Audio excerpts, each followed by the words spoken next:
Yeah!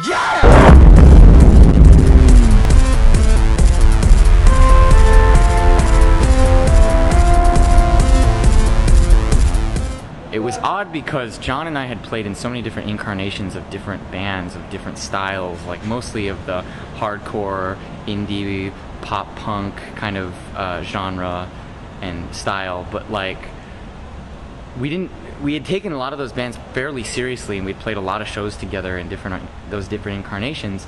But it was funny because this was the first band where we weren't planning to take it very seriously, and we just kind of wanted to do it as a joke, do it for fun. John had gotten a groove box, and we had just started listening to some electronic music, and we were kind of getting into it, and we were like, okay, well, this is cool. So I guess what was cool about it was, I think what made it kind of a little original, so to speak, and made us not so tainted with influence, was that we didn't listen to any kind of electronic music, and we didn't listen to any kind of dance music, or not even dance rock at the time. It was just straight hardcore indie punk, really. You know, that's like all we listened to in high school and stuff like that, and those were our influences, so to speak. So I think that's what gave it the kind of spin that it has.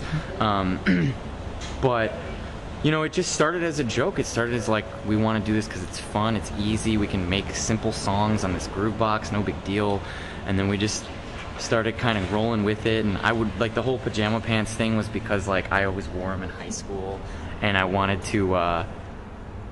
to remain in that comfortable state that I always sort of, I guess, projected, and I kept that going. Plus I really like the colors. I think the colors are interesting, and I think it's fun to be colorful like that when you're in front of a lot of people. But like, I guess that's the eccentric side, I don't know. But yeah, you know, it just started as a total joke, and then it kind of just, it materialized because of the interest from kids and press, and just one thing kind of led to another, and it was exciting because we'd never experienced anything like it, you know. Mm-hmm. And so what do you talk about a little bit about your recent success and the things that are going on with you guys as far as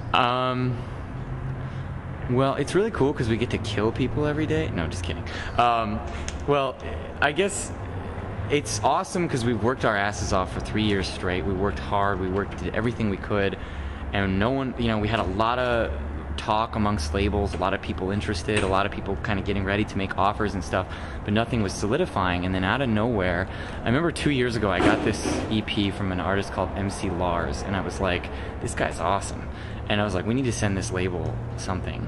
And so we sent him something, we never heard back. And then out of nowhere, the owner just emails me and is like, hey, are you guys signed yet? I see you're touring with Hello Goodbye. You must have a label. It must be too late. I'm like, no, nobody's too late at this point.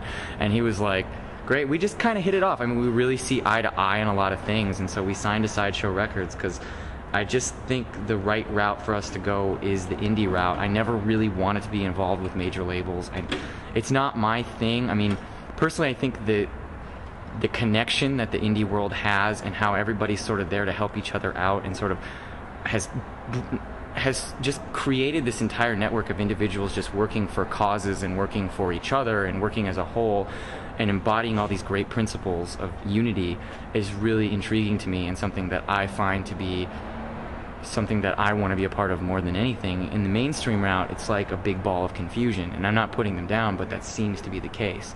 They sign 100 bands a year, and how many of those bands do you actually hear about, you know? And it's like, that's the scary thing. We don't want to be that. So we went the indie route, signed with Sideshow, and we feel like they're going to do what's necessary to get us out there and make things happen for us. How does humor play into the Peachcake? Well, we're just goofy people, I guess. We're just kind of like, we just don't care. You know, like, we just are like, and I know a lot of people say that, but like, and we care to an extent. We care to the extent where people are paying money, and we want to make our shows great, and we want to make them the best they can be, and we want to perform well, because I hate when you go to a show and the band sounds like crap and, you know, doesn't give a shit and just fucks around and, like, you know, just is not there for the audience. We're all about the audience, and we want to make people feel good and laugh, and because that's what our sense of humor is, and that's what our personalities are like, I think. And you know, but we're very serious about our music in the sense that we like to create music that's important to us and write lyrics about things like issues, whether they're political or social or personal, about things that are just important to us.